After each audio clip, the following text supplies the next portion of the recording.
Welcome to another episode of Risk. This is another 4-player fixed card game on the Younger Scrolls map, which is actually really similar to the Elder Scrolls map. This is the game with Fog of War, balanced blitz dice rolls, 60 seconds per turn and no alliances.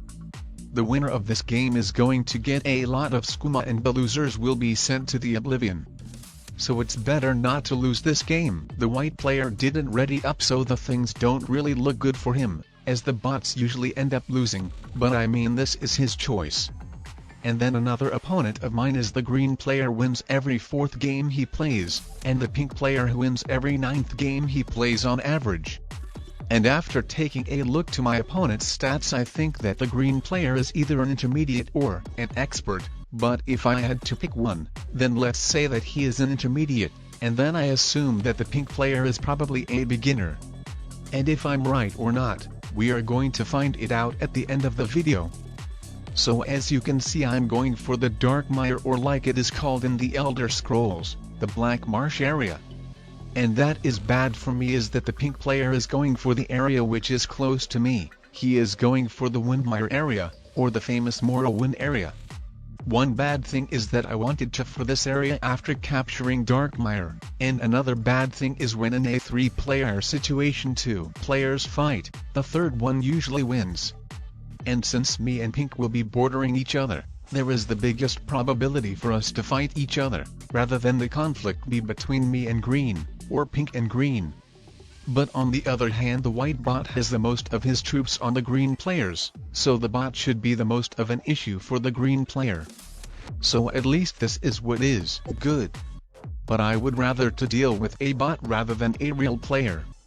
So I would prefer to be in the green player's position, but if the pink player hadn't gone for an area next to me, then of course I would have preferred my situation the most. The green player received 10 troops in his turn, so that's obvious that he has already captured one of the areas. And I mean that's not so hard to guess it, obviously it should be the Simhelm area with no doubt. But thank God I've already captured an area as well. So I don't know, let's try to invade him. But alright, I've got a bad blitz roll and failed.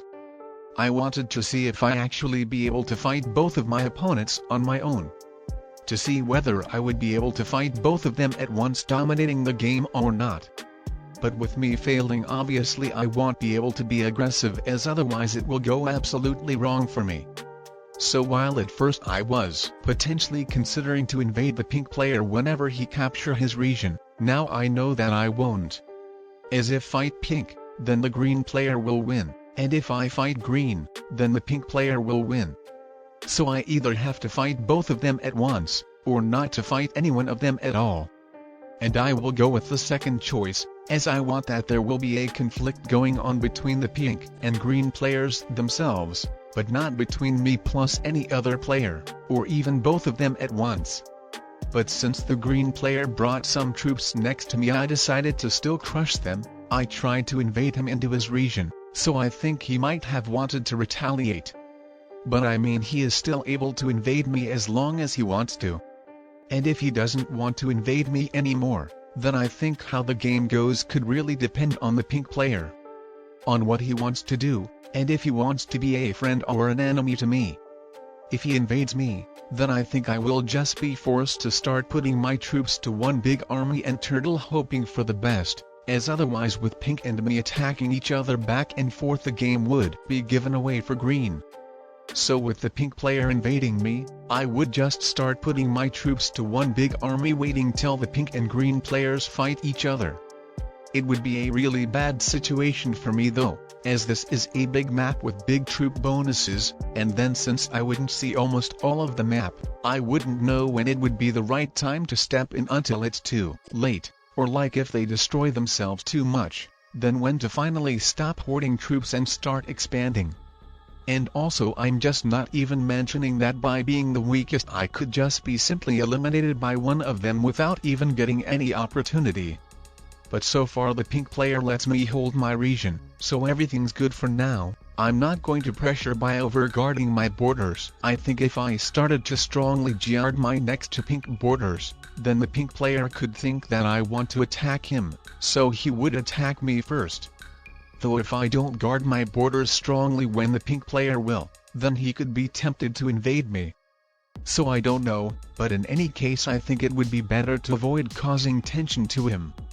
What I hope is that he somehow gets into a conflict with the green player, as it really seemed that the green player was going for an area next to him, so who knows, they might actually start fighting each other, giving the advantage for me. And oh no! The bot had to trade in a 10-troop set at 3 cards and invade me into my newly captured region. But to be honest, I had an 8-troop set which I could have traded it if wanting. But not to bring some bigger attention to myself and then at the same time keep it in case I will need it to retaliate after capturing it, I decided to wait till the pink player trades in a set. But I don't know, I think I should have traded it in, and probably it was dumb to not trade in a set for another time as well, since I could possibly get invaded by the white bot once again. The bad news is that the pink player received even 19 troops, so that's obvious that he captured another region, and if I had to guess which, then I would guess that it's Skyrim, or Cloud's Edge if we go by the name how it's called in this map. And of course, without me trading in a set to properly guard my borders, the bot has invaded me once again. So I think that leads of the pink player to be in a very dominating position. However, I don't think it would be a great idea to attack him, so unless he attacks me first, as then it would be probably needed for the balance of the game. But for now I would say it would be better for me to try holding another region as well and let the pink player do whatever he wants to do next, as long as he doesn't plan to invade me. The thing is that if I start fighting with pink, then the pink player will obviously crush me with him being so much stronger, so I would just get the last place, so then it would be an endgame between pink and green, which I think the pink player would still win.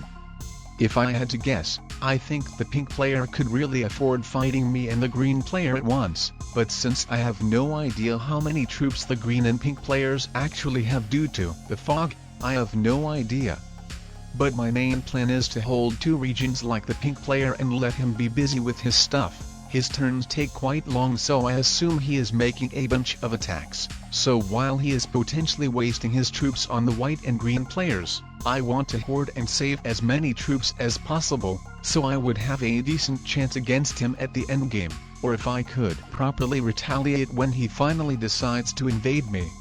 I was originally planning to build a big army in the territory where my army of 14 troops is, but since the pink player discovered it by unleashing it, I decided to start building a big army to another territory, the one where my army of 19 troops is. I want my biggest army to be as close to the pink player, so it would be easy to reach his borders, but not in his range of seeing it, so he wouldn't predict anything, that he wouldn't expect me of having a big army next to him, so he wouldn't freak out and still continue wasting his troops on the white and green players instead of starting to put a lot of troops next to me or even invading me into my regions. I see that the pink player has started to get even more troops, so I assume that he captured one more region or a bunch of territories, or probably both. But as long as the green player is holding his region, I think I'm not attacking the pink player, since he is probably wasting his troops on my opponents. But in case the pink player expands some more or invades me, then of course I will have to finally attack him.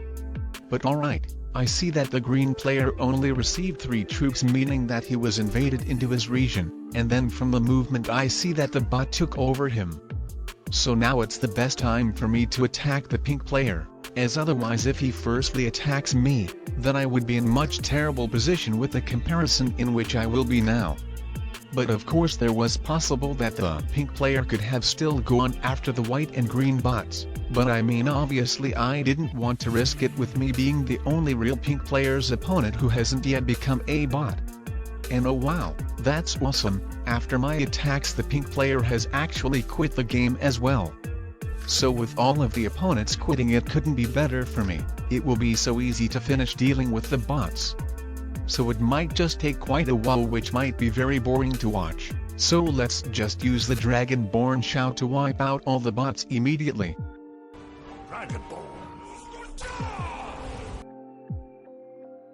And now let's check the ranks of my opponents. Alright, The green player was an intermediate and the pink player was a beginner. I finally guessed all of my opponent's ranks right.